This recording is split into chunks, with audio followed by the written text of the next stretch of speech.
नमस्कार फ्रेंड्स, जय जगन्नाथ। आज प्रथम प्रश्न रही सूर्य सहित कर्णंकर कि संपर्क थिला।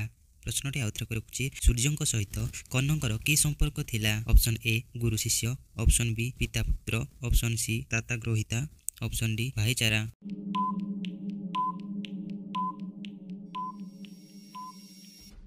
यार उत्तर हो ऑप्शन बी पिता पुत्र। सूर्य सहित कर्णंकर जहाँकि पिता पुत्रर संपर्क थिला। एबे देखिबा परवर्ती प्रश्न, कर्ण को कवच कुंडल क्या कृपार मिली। ऑप्शन ए सूर्य देवता, option B Indra, option C Chandra, option D Krishna.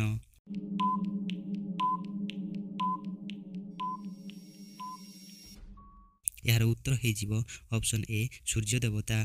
कर्ण को जहाँकि कवच कुंडल सूर्य देवता कृपार मिली। एबे देखिबा परवर्ती प्रश्न, कवच कुंडल केउथिरु उत्पन्न होइतिला। प्रश्नटी आउथरे रखुछि, कवच कुंडल केउथिरु उत्पन्न होइतिला। ऑप्शन ए समुद्र, ऑप्शन बी शून्यरु, ऑप्शन सी सूर्यमंडलरु, ऑप्शन डी अमृतरु।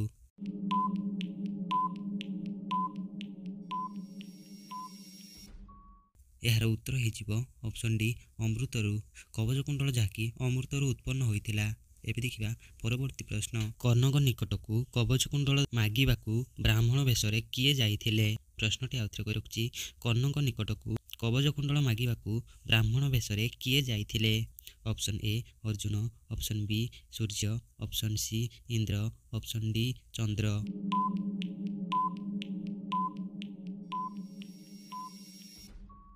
यार उत्तर हो ऑप्शन सी इंद्र। इंद्र जहाँकि कर्णक निकटकू कवच कुंडल मागिबाकू ब्राह्मण वेशरे जाइथिले।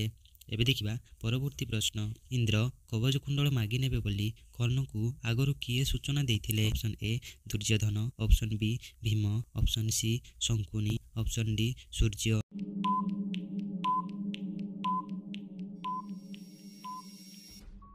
यार उत्तर हो ऑप्शन डी सूर्य। इंद्र कवच कुंडल मागी नेबे बोली कर्ण को आगरू सूर्य देवता कहिथिले। एबे देखिबा परवर्ती प्रश्न, धृतराष्ट्रंक पुत्री किए। प्रश्नटी आउथरे रखुछि, धृतराष्ट्रंक पुत्री किए। Option A Draupadi, option B Damayanti, option C Dushila, option D Durmila.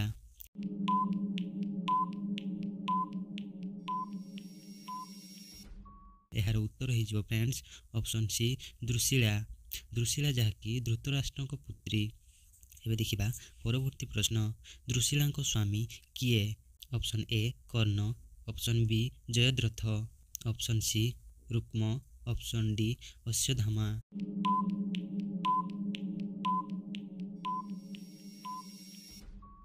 यार उत्तर हो ऑप्शन बी जयद्रथ। दुशीला स्वामी होचंती जयद्रथ। एबे देखिबा परवर्ती प्रश्न, युधिष्ठिरंक शंखर नाम कौन। प्रश्नटी आउथरे रखुछि, युधिष्ठिरंक शंखर नाम कौन। ऑप्शन ए पंचतत्व, option B Anant Vijayi, option C Panduk, option D Pushpak.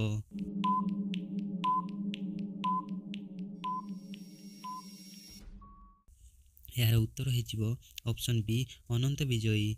युधिष्ठिरंक शंखर नाम होउछि अनंत विजयी। एबे देखिबा परवर्ती प्रश्न, भीष्मंक गुरु किए। प्रश्नटी आउथरे रखुछि, भीष्मंक गुरु किए। Option A Vishwamitra, option B Vashishtha, option C Suryadev, option D Indradev.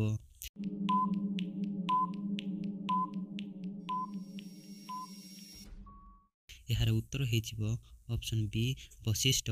भीष्मंक गुरु हेउचंती वशिष्ठ। भीष्मंकु इच्छा मृत्युर बर किए देइथिले। प्रश्नटी आउथरे रखुछि, भीष्मंकु इच्छा मृत्युर बर किए देइथिले। Option A Shantanu, option B Shrikrishna, option C Chandra, option D Indra.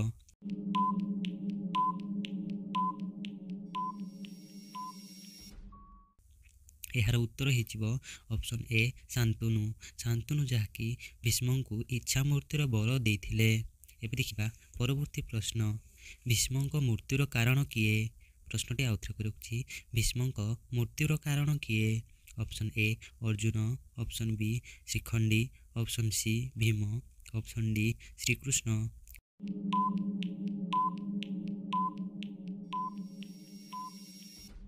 ଏହାର ଉତ୍ତର ହୋଇଯିବ ଅପସନ୍ ବି ଶ୍ରୀଖଣ୍ଡୀ।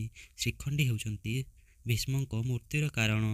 ଏବେ ଦେଖିବା ପରବର୍ତ୍ତୀ ପ୍ରଶ୍ନ, ଶଙ୍କୁନିକୁ କିଏ ମାରିଥିଲେ? ପ୍ରଶ୍ନଟି ଆଉଥରେ କରି ରଖୁଛି, ଶଙ୍କୁନିକୁ କିଏ ମାରିଥିଲେ? Option A Arjun, option B Bhim, option C Nakul, option D Sahadev.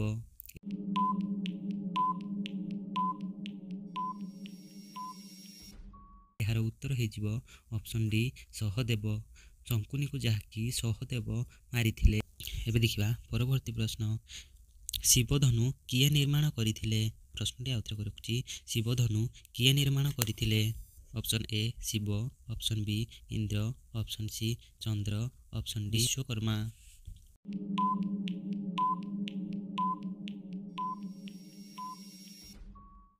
ଏହାର ଉତ୍ତର ହୋଇଯିବ ଅପସନ୍ ଡି ବିଶ୍ୱକର୍ମା। ଶିବଧନୁ ଯାହାକି ବିଶ୍ୱକର୍ମା ନିର୍ମାଣ କରିଥିଲେ। ଏବେ ଦେଖିବା ପରବର୍ତ୍ତୀ ପ୍ରଶ୍ନ, ଶ୍ରୀକୃଷ୍ଣଙ୍କ ବଂଶୀର ନାମ କ'ଣ? Option A Mohan Bansi, option B Madan Bansi, option C କୁହୁକ ବଂଶୀ, ଅପସନ୍ ଡି ରାଧିକା ବଂଶୀ।